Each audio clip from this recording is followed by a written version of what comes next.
right, so welcome to another broadcast of the Two Crazy Guys. You're checking us out on KYAH 540 AM, Utah's Talk Authority, and this program is also broadcast on the Contra Radio Network at ContraRadioNetwork.com. My name is Donald Lowry, a.k.a. Big D, and I have with me my host, Mark Boyle, a.k.a. the Prepper Guy. How you doing, buddy?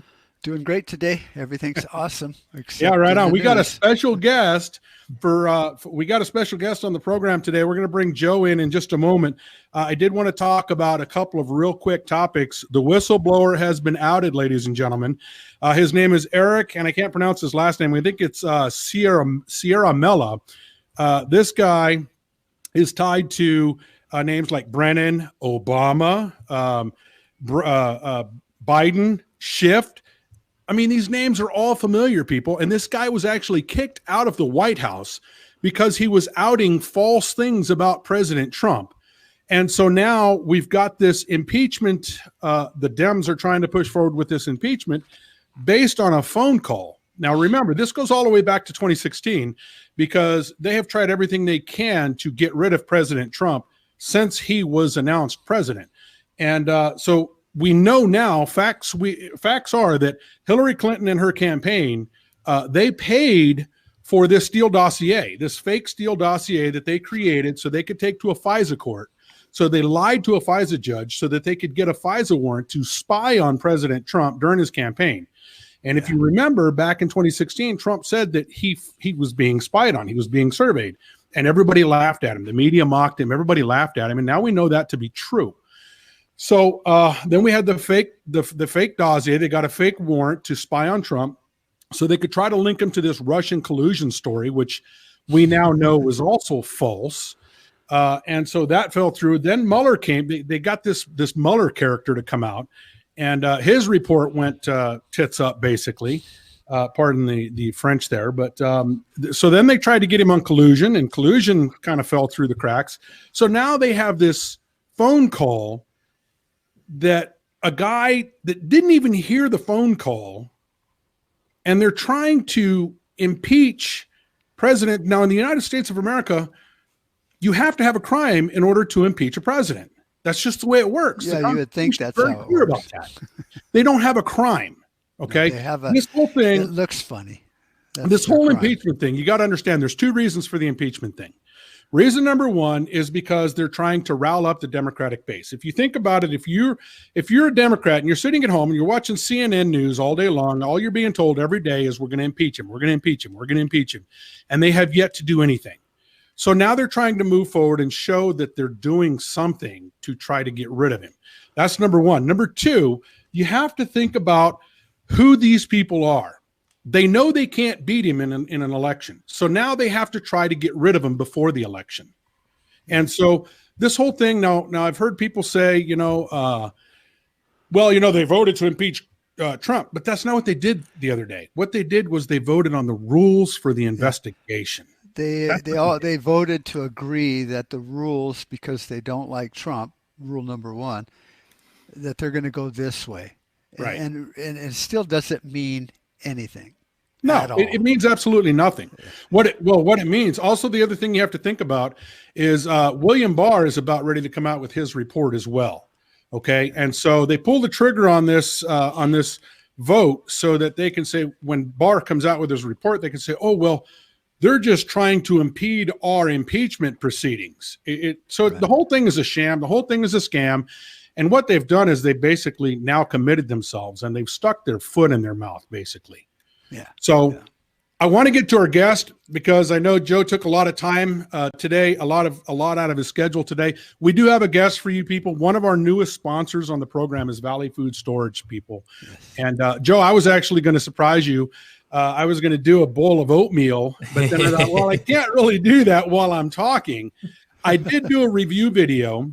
Great. We'll be putting that video out, and in that video is going to go on Contra Radio Network. It's going to go on Two Crazy Guys. It's going to go on all over our social media. I will tag Valley Food Storage in the post, and below that video, what I'll do is for our listeners, I will put some links in there where you can get a free sample yourself of Valley Food Storage, and you can try it yourself. I will also, for those of you who are a little more gung-ho, I will also put a link where you can get 10% off of your order just for clicking on that link that Valley Food Storage was nice enough to set us up with. If you listen to this program anytime, you know how Mark and I feel. We both feel, and I hate to say this, I really do. I hope it doesn't come to this, but I really do feel like we are heading towards a civil war in this country. And I think that it's very important that you need to think and you need to plan ahead. You need to think about what you're going to do if that comes down. With us, we have Joe. Is it Joe? How do you pronounce your last name, Joe? Borowski. Yeah, Joe Borowski. Borowski. Joe Borowski, man, this guy's an All-American. He's an Eagle Scout, folks. This guy was an Eagle Scout, and he's an all-around outdoorsman. And you know, Joe has spent a lot of time doing a lot of stuff, and we want to welcome Joe on the program today. How you doing this morning, Joe? I'm doing great. Thanks for having me. So why don't you tell us a little bit about Valley Food, first of all?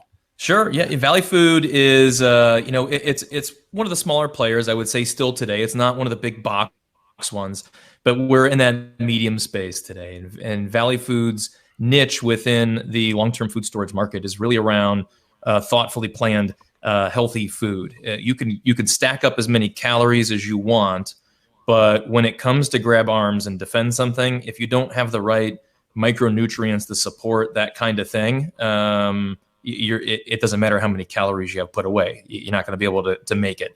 So that's really our niche, is taking a little bit more scientific look at it, looking at it through the eyes of a true prepper and understanding what are they going to need. If crap hits the fan, where are we going to go, right? How are you going to be able to utilize the food that you have stored there? And if for some reason it doesn't, right, that's fine too. We want to make sure it's stuff that you could feed your kids every day, and you're not stuck with a giant pile of carbohydrates. So, right. We got to make sure we balance that stuff out. Yeah. So Joe, I did do, like I said before, I did do a sample, and I'll be honest with you, man. So I'm an outdoorsman. I like to go out. I like to go camping. I like to go backpacking. The wife and I go backpacking up in the canyons here all the time. We have an RV that we travel in our RV as well. And this fits really good for us because, so I tried the food, and I'll be honest with you guys, when I ate the oatmeal, cause they sent me some oatmeal, and I can't tell the difference between, the freeze dried version and what you buy in the store, other than the biggest difference is what you buy in the store. You go to the store, you buy those little packs of food, and they've got maybe a couple of months that you can use them, whereas the Valley Food has a 25-year shelf life. How was the taste compared to the little packets, Don? So I couldn't tell the difference. I could not tell the difference between, and I tried, I put them side by side. I could not tell the difference between the Valley Food and what you buy in the store. It's that good. It really is that good. And so Joe sent both Mark and I some samples. Yeah, and I haven't had a chance to. I want to try the enchilada rice and beans, but we haven't done any Mexican food lately, and you got to have Mexican food to go with that. That's right. So now I personally, Joe, I like the fettuccine Alfredo. Good. I really thought that was good. It reconstituted nicely. I put it on I have a little camp stove that I use. I throw it in the RV. It's lightweight. I can carry it around. It's easy to use. And I cooked it on that. And I'll be honest with you guys, man, when you watch this video or when you hear this, all you have to do is go to ContraRadioNetwork.com, and there'll be a link there where you can get a sample of this stuff to try yourself. Try it before you buy it, man. Right, Joe? Yeah, absolutely. I think you'll like it once you get it. You start moving that spoon to your mouth. You'll really enjoy it. We try to make sure. I was impressed. I really was. It wasn't what I was expecting. Because I've had MREs and things like that. I've eaten that kind of stuff. And I was really pleasantly surprised with how good the stuff actually was. Right. Mm-hmm. Good job, guys. You knocked it out. Thank you. Thank you. Well, we try. So what we're going to do is we're going to take a quick break. And then, Joe, you're going to stay with us through the hour, right? That's it. You got me the whole time. Right on. So we got some questions we're going to ask Joe. And we're going to take a break, listen to some of our sponsors, and then we will be back shortly. So do not go away. Let's talk about tea. Not just any tea, getthetea.com. They have all kinds of cool stuff. They have cleansing teas, they have stuff for eye health, stuff from the sea, immune support, stamina and energy, food and protein, and just all kinds of cool stuff. Log on to the website at www.getthetea.com. Log on now. Alrighty, welcome back to the second segment of today's program. We have with us a special guest, Joe Borowski of Valley Food Storage is with us. Joe, why don't we talk about some of the mistakes that people make when they're investing in food storage? Sure. Yeah. I mean, I pick out 5 that I hear all the time. So we have, we're a smaller operation, but we're large enough to have a phone center, have live people on the chat, and we've got a food concierge you can call in and help build custom packs for you. So those guys that are on the phone all the time and are on the chats all the time help be my eyes and ears, right? And help us hear things. So we've learned along the way what kind of questions people are asking and what kind of things they're looking for. So I would say, here's my top 5 things. We'll get to them as quick as we can. But the first one is really people buy food instead of fuel. And what I mean is that your body doesn't run on food, right? I can't just have a glass of water and that's going to get me through a tough time. I have to have fuel. And fuel, much like there's gasoline, kerosene, diesel, it comes in different varieties, right? We've got our proteins and our fats, our carbohydrates and our sugars. Those are the different kind of types of fuel that are out there. Your body treats them all a little bit differently. So when we build food and when you buy food, you should buy it in a balance of what we'll call those our macronutrients, right? And that's the piece. It's understanding how do you balance those things out. I have folks, when we do our research online of competitors and whatnot, we see people selling food by the pound pretty often. We see that people are like, why? I'm going to find the cheapest per pound. And we're like, well, your body doesn't run on pounds; it runs on fuel, right? Or I want to buy. I saw somebody selling it by the cubic foot. I'm like, you want to try to find the cheapest per cubic foot, but like those are the kind of mistakes that we're seeing. Is that if you're just going really for buying calories, then you could just buy a 25-pound bag of sugar. That's right. You need other stuff in there besides just a bunch of calories and carbohydrates.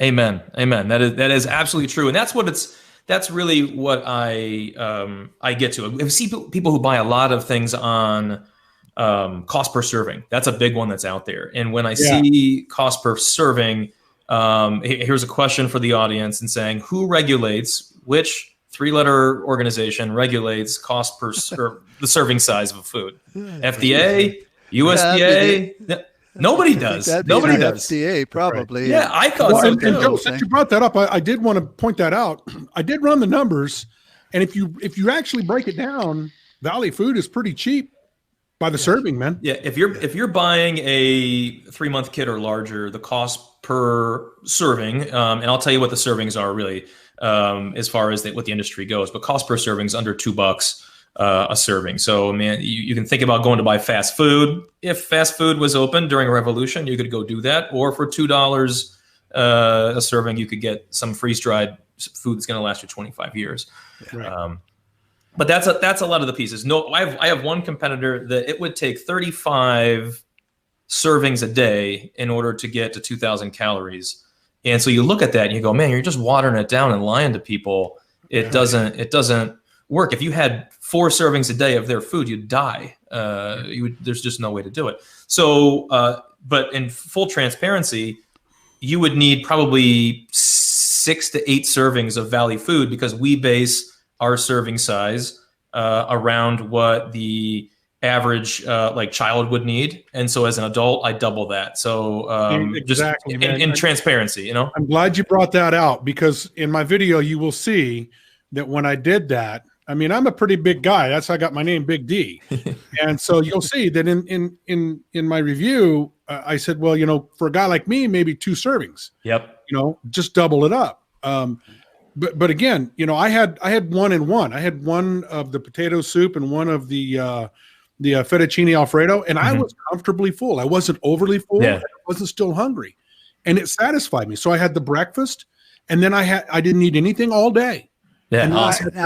I usually break everything down cost per kind of in a calorie. Right. So kind of micro. So because my serving while I'm, running from zombies, I'll need more calories in a day than when I'm just sitting around the campfire. Absolutely. So I like to know how much it's going to cost me per serving. So I go by calories and mainly the fuel, like you mentioned. Yeah. But everyone does it differently, but some people do just go by, I got this bag, it says it's a serving, and they eat it. That's and right. They think they're going to make it through to the next meal. And they're going to run out of gas really quick. Yeah. If you think about how you buy gas, right? When you buy gas at the pump, you've got 87, 89, you had all different grades of fuel. Right. So you're right. You know, if I pay different depending on how far that fuel will take me. So I pay more for higher octane fuel and less. So you have to, it is more of an equation past just it's a calorie. So that's the first one I would say is make sure that you're buying the fuel that you want to eat and not just, you're buying fuel for your body, not just empty calories or things like that. So that tapers me in number 2, if you guys are good with that. Yeah, man, roll on. All right. Number 2, you're not including what you need in the fuel you're buying. So, all right. So we got the fuel. We talked about 4 different types of fuel. Within that fuel, and this is where I switch for you food nerds out there with me, to micronutrients, right? Yeah. So not all food, and you alluded to this too, is created equal, right? We need to have some variant in the type of things we have in there.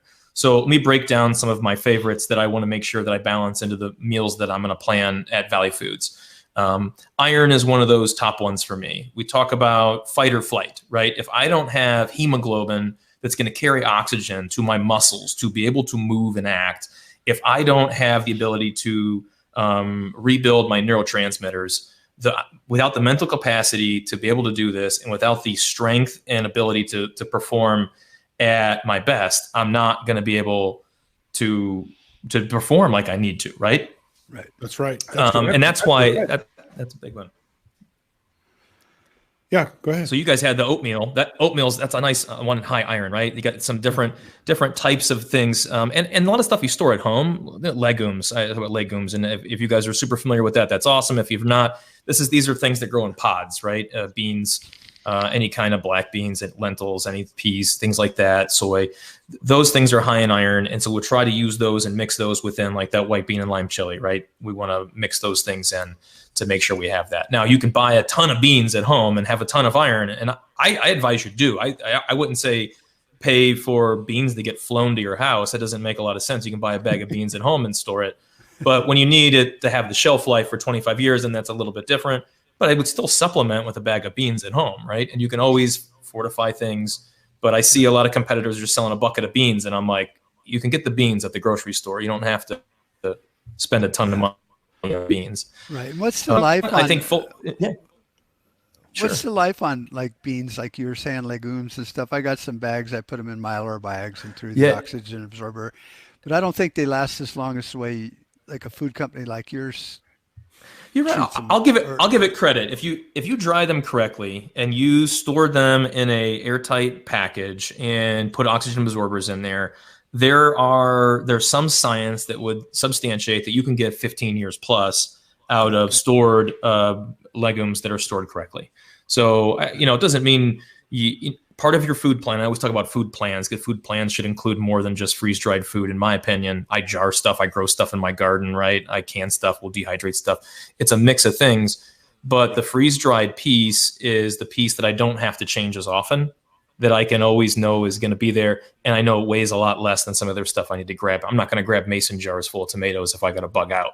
Yeah, see, I'm big on vacuum sealing stuff as well. Yeah.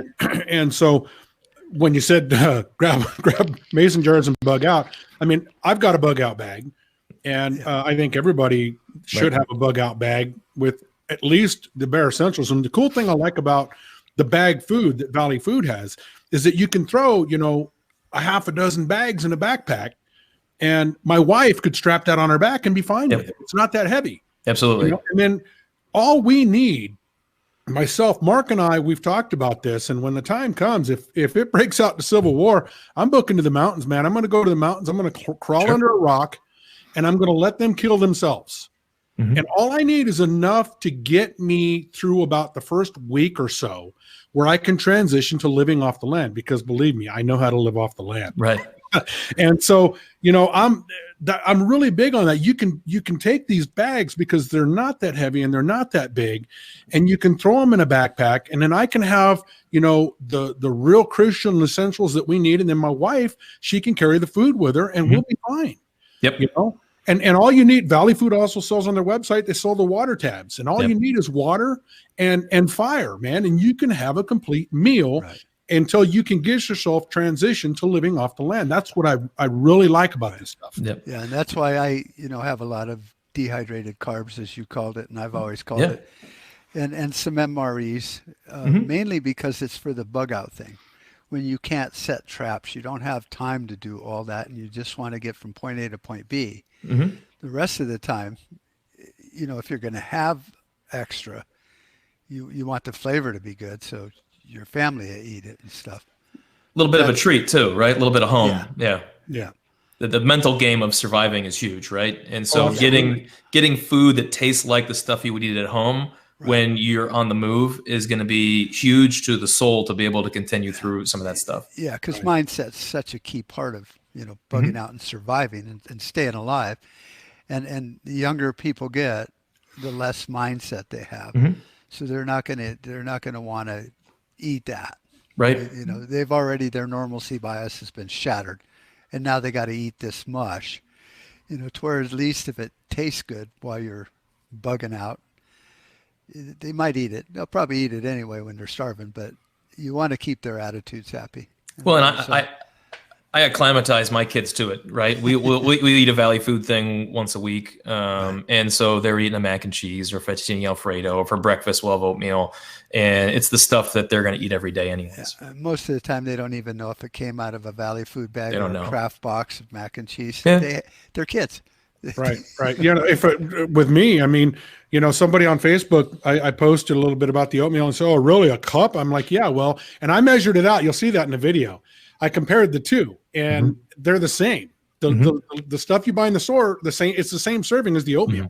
Yep. So, listen, we're going to have to take a break. Right. We will be back. We have with us Joe Borowski of Valley Food Storage, and we're talking about some of the important things that you need when you're planning for fuel for survival. So we're going to take a break, and then we'll be back right after this, so don't go away.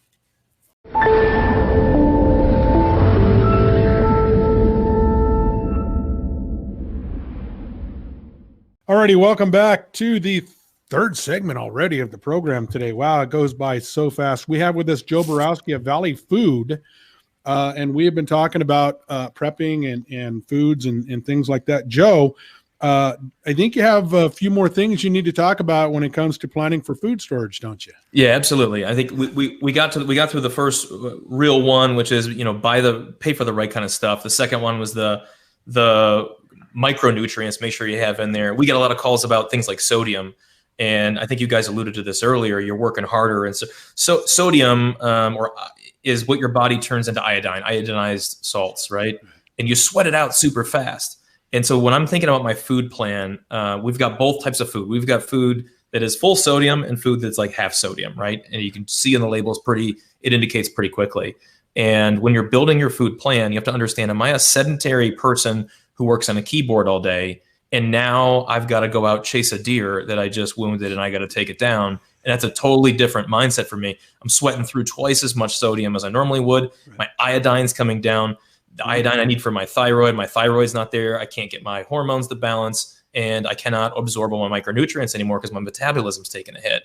Or do I work on construction all day, and in this specific type of thing, I'm going to bunker down and go sedentary, in which case you better be careful because you're used to burning a ton of stuff, and now you got to balance that back out. The medical complications related to the type of food you consume in the type of situation can be worse than surviving. There's no hospital. So if you're not balancing out the type of food and the foods are causing the problem, you're going to be in a lot of trouble. So that's the end of kind of that number two, or the micronutrient piece, that I think you got to remember.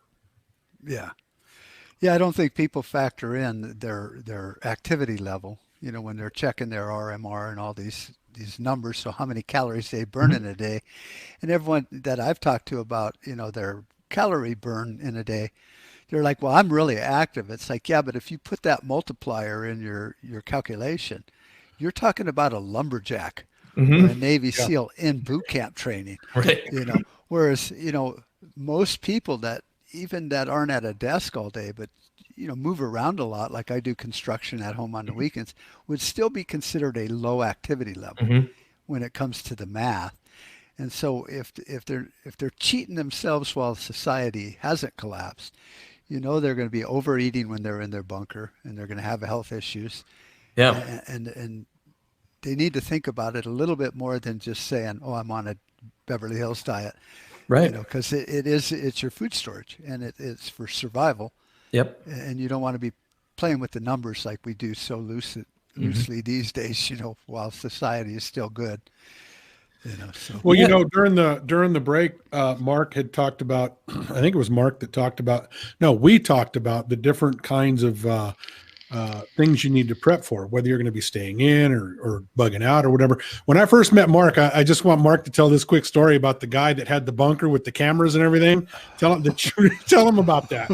Oh yeah, one of our clients out here, because we live in a place near a big military installation and stuff. And so I was talking to one of the retired guys, and he was telling me how he had this bunker built, and it's all top secret stuff. I mean, the companies that build them won't tell anybody, and he's like, I got this bunker. I can live down there for years, me and my family. And then he had a pretty nice homestead too. And I was like, well, that's great, because when the world ends, I'm going to come over the hill and take a couple pop shots at you guys. You're going to go in your bunker, and I'm going to weld the doors shut and move into your house. And he was like, that's really messed up. I go, yeah, you don't understand a battery and a welding rod, and you can't get out. I go, you're no longer a threat to me. As long as you stay in your hole, you could survive there for 100 years. I don't care. I'm going to eat all your chickens. He was talking about how he had cameras so he could see everything that was going on. And Mark's like, yeah, I'll just eat all your food. You can watch me on your camera. We're like, hey, that was a good cow. Good job. Yeah. But it really rained on his parade. But I think, why would you want to lock yourself in a box where you got no retreat? Some people think that's the best way to do it. In a survival situation, I need to be out. Me and Don have agreed that we're going to go crawl under a rock. And when the KYAH dies, we'll come back to our community and rebuild. Yep. But, a lot of these preppers, they're like, I'm going to go and build a new community. It's like, why would you do that? We got community. Yep. And your food plan, as someone who's going to go check traps every day, is going to need a lot more calories than the bunker guy's food plan. And I think that's an amazing takeaway from it too, right? I mean, you have to plan for that stuff. Yeah. Yeah. And so like you were talking about, the sodium, do you want high sodium? I mean, sodium's a nutrient you got to have or a mineral. Right. But are they going to overdo it and then cause problems? So. Yeah, you'll get the same problems from having same thyroid problems from having too low iron that you will from having too much iron. And the other thing about planning for your group, because you talk about go hide under a rock, I think that's awesome. I think if your plan includes people with any special dietary needs, and I think that's a big focus that we have at Valley Foods. But when we think about things like balancing out magnesium for diabetics, right? If I don't have magnesium in my food to be able to balance out my glucose and I get into a higher stress situation, or I start dumping a ton of carbohydrates down that are going to get turned into glucose and I'm going to have a major medical problem that now I can't handle because I'm going to run out of insulin, right? So those are things to think about when we think about people with special medical conditions or even... And for future planning, I would recommend for most preppers, that's how I always tell newbies, I go camping. Take your family and your friends and go camping. You'll see what they need. Guys. They'll understand. You'll understand your kid actually has, anaphylactic shock if they get bit by a certain bee or something. And then you know what to bring next time. You're still camping. If there's an emergency, get in the car and go home. But it like you said, you can't plan for your group or the family you're going to be with if you haven't even gone out camping. Yep. See, I'm big on that. I like to go out. I do. Yeah. I like to go on the lake. I was born in Panama Canal Zone. So living in the tropics is a lot different than living out here in the desert Southwest. Yeah, I'm a desert rat. You're a jungle rat. But I am big. I am big on outdoors, going fishing. Get out there and go shoot something. Yeah. We have my wife and I are planning our retirement, and so we just bought this big old RV. It's a 36-foot fifth wheel. I'm going to pack the fifth wheel with this stuff, man. Right. And just leave it in there because it's lightweight and it'll always be there. So I don't have to lug all this stuff with me. And I've got a little camp stove because you don't always want to cook inside the RV when the weather's nice. And this stuff, 10 minutes, man, 10 minutes, you can have a meal put together and ready to sit down and eat. It's really quick. Guys, I did it. It tastes good. It's nourishing. It provides fuel for the body. That is so important. People don't realize that, especially a guy my size, I need a lot of fuel, man. And we are what we eat. Hey, Joe, I was going to ask you something. You know what? Because where are you guys located? So we're in Ohio, north central Ohio, in that area, and so we've got a lot of forests, a lot of mountains around here, and we also, like, I was out on Lake Erie this week doing some bass fishing and stuff. But so we've got some pretty cool resources around here that gives us some more foresty kind of. So you got jungle, you've got desert and forest. Yeah. Well, the reason I ask is, like with food storage, especially even the kind that you guys do with the dehydrated stuff, how does it work out, or is there any precautions? Because we're in a really hot climate. If I throw something in my truck, or like you were saying in your RV, it's 130 during the day in that box. Are they affected less? Is it better for a person in our climate or any climate to have more of the dehydrated than other stuff? Yeah, I would say here's the two-pronged answer to that. First is the type of material you keep it in, right? So we use Mylar bags specifically because it's what they use on the space station, right? It can stand, it can go from plus 200 to minus 200 in seconds and be fine. So the bag isn't the problem. You will have some problems storing in plastic. Like when we talk about, I vacuum seal stuff and put it in my freezer, right, to try and stop the freezer burn. That stuff, as it heats up, can begin to leach a little bit, so you got to be careful there, as well as the coating they put on some of the canning stuff, the tin cans, number 10 cans, that can have some negative effects in heat. Yeah, it can have some negative effects. So that's the reason we use the bag as opposed to the other stuff. I know some people love number 10 cans for different things, but if I've got to put something really light and something really heavy, that just doesn't pass muster with me. So the second thing is the food. Food is going to deteriorate based on heat. So the reason that we've got lower nutrients in the canning process, because the canning process is done, for anybody who's not ever seen this thing, it goes through basically a steam. They steam it into the cans, right? That's how they're sealing those cans. And so they're using steam to raise the temperature of the can. And the food on the outside of the can is going to be cooked to the temperature that they want it to. The food on the inside of the that's why when you open up green beans, they're a little bit mushy and a little bit, done on the inside.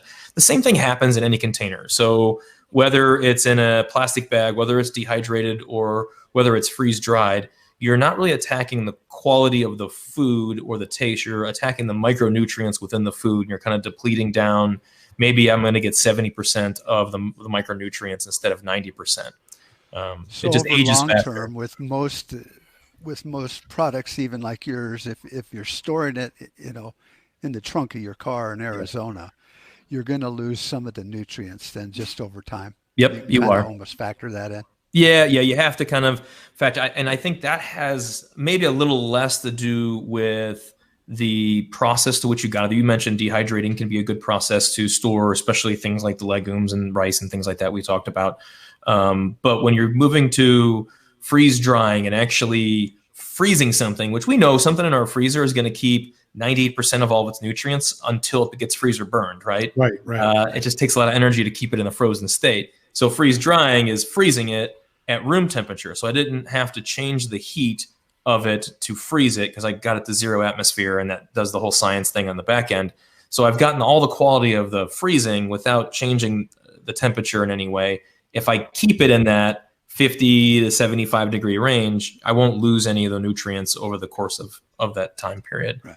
Okay. Higher or lower, you're going to start to lose some no matter what you put it in. Yeah. All right, I think that's probably a good time to stop. We got to take a break again, but we will be back right after this with Joe Borowski of Valley Food Storage right here on the Contra Radio Network and the Two Crazy Guys. We interrupt your programming.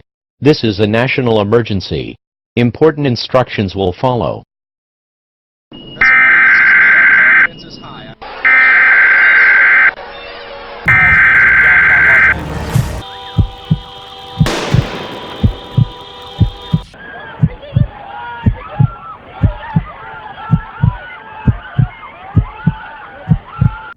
This tornado just touched down. Well, we can see it from right here. It's ripping up trees. It's ripping up everything in its sight. If you're above ground...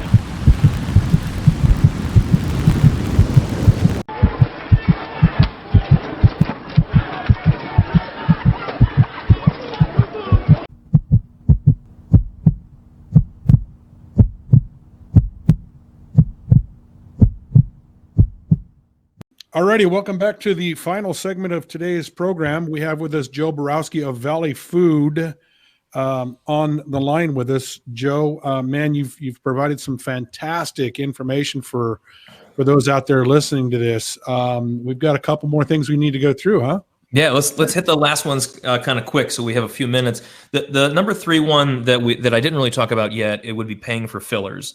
And when you blend entrees, we freeze dry everything just to make sure everything in there makes sure that it lasts the 25 years. But if you're buying something like rice and you're buying it freeze dried, rice itself can last for 20 years on its own as long as it's stored properly.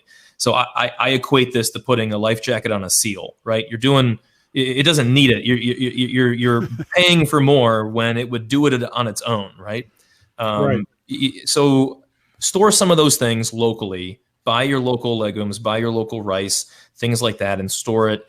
It'll last you 20 years. You can even get the storage supplies from folks like us if you want, but you can vacuum seal it and then just rotate through it every 10 years, and you're fine. You don't ever have to worry about bumping up on 20. So don't pay for fillers. They're going to come in some of the entrees because it's what balances them out. Like, again, with a white bean and lime chili and things like that, enchilada beans and rice. You're going to get that in there because you need it. But that's because you have to blend it all in together. Don't buy it just on its own. The fourth one I would say is overbuying. So buying too much stuff. You'll see on our website, we've got premium kits and basic kits. So everything is labeled that way. Premium kit means I really don't grow anything. I live in an apartment in New York City. I don't like the way New York's going, and I may not be able to get out of my 7th floor apartment for a week because there's riots all around me. Right. Mm-hmm. I'm not going to grow anything or store anything. I want to buy the premium kit because it all shows up at my door and it's ready. I can put it in a closet. And I know it's right. The basic kits are for people who do store some of their own food, who do some canning or have freezer space and things on hand, and they want to augment that. So you're going to find those to be lower, between 1,200 to 1,600 calories a day plans, because the assumption there is you're going to augment, right? So don't buy more than you really need, I guess, would be the key there. Augment locally. And then the last one would be truly understanding how long things last. So I've read most of the literature that's out there on freeze-dried food and its storage time. So if I can tell you that the science out there is vastly unproven that it will last more than 25 years. 25 years is the claim that's there now, and we are going to prove that it can. We know that it will taste fine, and we're going to continue to do work over the next few years to make sure that we're testing samples that are now 20 years old and so on. But it just hasn't been around that long. So the claim is 25. Somebody says it's going to last you 30 years. They're assuming you're going to die in the next 30 years, or you're never going to use it, or it's a marketing scheme. So, I mean, just be careful. We don't have freeze-dried food that's lasted that long yet to test. And by the time we get to test it, the science of the food you're buying today, you'll need 30 more years to figure out if that science is better than the one that was 25 years ago. That makes a lot of sense. You know, Joe, we talked about serving size earlier, and you brought up a really good point in that, the serving size we talked about may be a little small. You may want to double up on it. But also, if you're taking, say, one serving of the fettuccine Alfredo, and then you've got a plate of rice and some beans with it, now you've got a full course meal there. Absolutely. And you don't need to double up on the serving. So that's something else to consider too. Right. You can, and you can mix and match like I did in my sample. I had a couple of different meals that I ate in the same sitting. And so that worked out as well. So don't let the serving size fool you, and don't let that be a factor that makes you think, well, the servings are really small and they're just not going to be what, I need to be. I mean, Joe talked about the fuel and the nutrition that we need, and they compensate for that in the serving size as well. But just, I wanted to throw that out there, that you can also mix and match the different entrees, or you can mix and match the beans, the rice, and you can put together a full course meal and still save that serving size. Still use that single serving size as well. It's a good add-on to your meal. If you go out and shoot a rabbit or something. Absolutely. You still have enchiladas, rice and beans, as a side. I'll tell you guys a quick anecdote, but my wife and I, we make sure that we work. We're parents, we work on the kids all week, but every Saturday we make sure we sit down and have dinner with just the two of us, and we try to do a really nice dinner. So when I'm making an Italian risotto and I put some fresh mushrooms in it, that is Valley Food risotto, and then I pair that up with some roasted carrots from the garden with a little bit of local honey and sriracha and stuff, and some seared scallops. I've got a romantic dinner. And you're making me hungry. But it's going to include my freeze-dried food because I like to eat through it. I like to make sure it's the stuff I want to eat anyways. And if shit hits the fan, I don't want to lose that connection. I still want to have that bit of civility that I want to hold on to. And so if I can practice it now and I can bring it with me when things get bad, it's going to help me through that time. That's right. And when you go out there, then you're really not going to know the difference anyway. Go on a little vacation. You said you love to go backpacking. Guess what? You get to do it for a month now. Yeah, exactly. And I would think that none of the meals, I mean, you could put together a whole meal, but we look at an MRE as a complete, that's your meal. Whereas these can be supplements or to get you through or a quick breakfast before you continue to run from the zombies and stuff. So it's not the MRE type food that you're storing. It's stuff like you said, you can add to and have a nice meal. It's not, and you're right. We've gotten some feedbacks on. We serve 5-serving entree packs typically, right? And some of the feedback we're getting from some folks is, hey, we do like some of the more mountain housey type serving sizes, and we're like, all right, well, we can. So we are coming out with a variety of our entrees in 2-serving sizes, 3-serving sizes that should be appropriate for those people who want a lightweight backpack. You say load up the RV and keep it light. We actually have competitive sailing crews that reach out to us because they want to store our food because they can shove it into their vehicle. It doesn't weigh anything and it has enough calories to keep them while they're doing heavy activities. Yeah. So Joe, when we were in, I think one of the earlier breaks, you talked about, in the program, we talked about having enough food to transition to living off the land if we have to bug out. And you'd mentioned that you have a 72-hour pack as well. Mm-hmm. Why don't you talk a little bit about that? Yeah, so the 72-hour packs, we've got a couple of different varieties that are out there. Check out the website. You're going to find some of the different ones that are out there. But definitely coming up here as we get into, especially November, we'll start to release, I think there might even be one going on today or tomorrow, these pre-Black Friday kind of deals to start thinking about it. It's the right size of food to get started. It's enough meals. It's a good blend of entrees and breakfast. And they vary a little bit in calories depending upon the one that's out there. And we'll continue to vary them to make sure that they're always in stock. So you know how that always works. People start claiming on one thing at a different seasonal time, or you get certain things that seasonality just... we keep all of our food. We grow it and package it in the United States. So we have limited suppliers that we can get all of our fresh stuff Made from. in America, baby. It is, right? So that's important to us. And so we're not bringing in anything over the border or anything like that. So it does limit what we have, but we're a big enough size now where if we're ever out of anything, we're only out for a week, maybe 2 weeks tops. I think we're one of the few guys out there that we really keep everything in stock. So you're not waiting on us. We really try to do that. Now we have a link we will be placing a link on ContraRadioNetwork.com.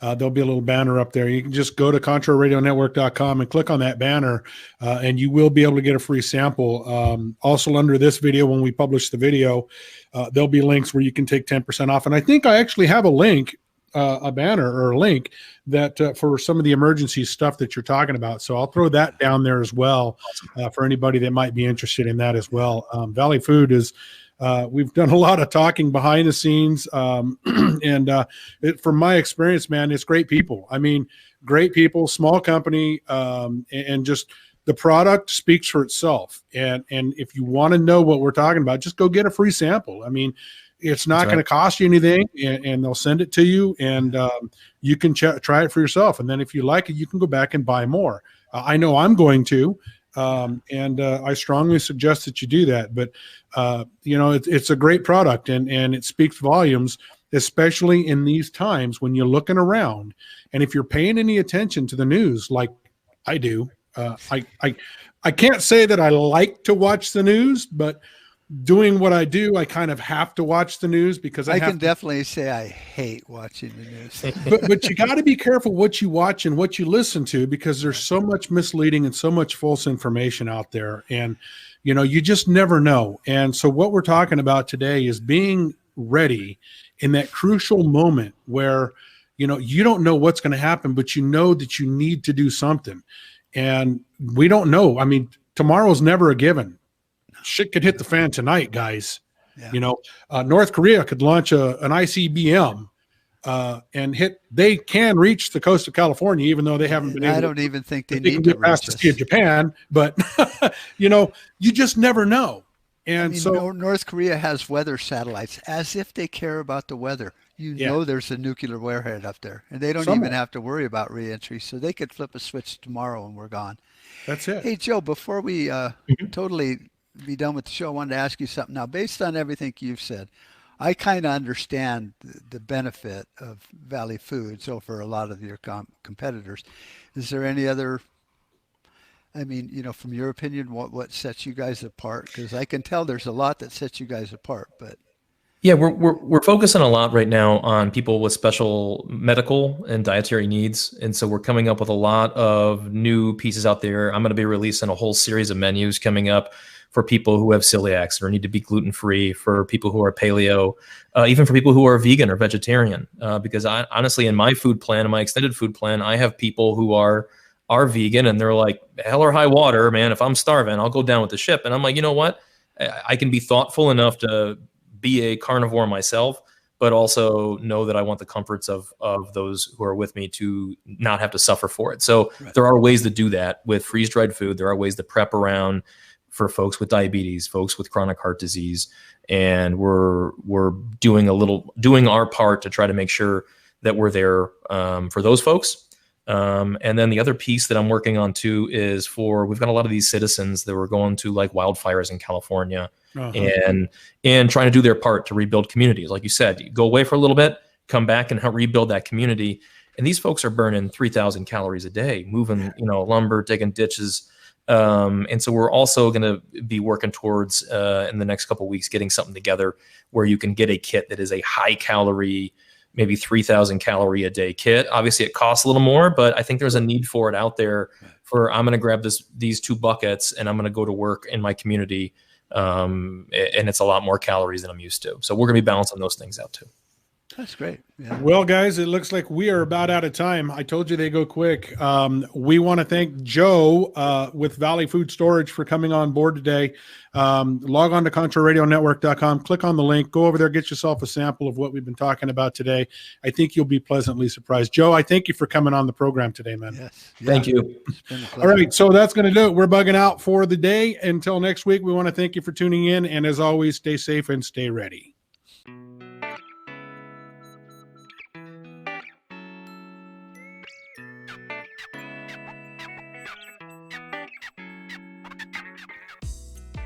Thanks for tuning in. Catch them next time as they dig into the issues. The 2 crazy guys. Log on to the website at www.ContraRadioNetwork.com.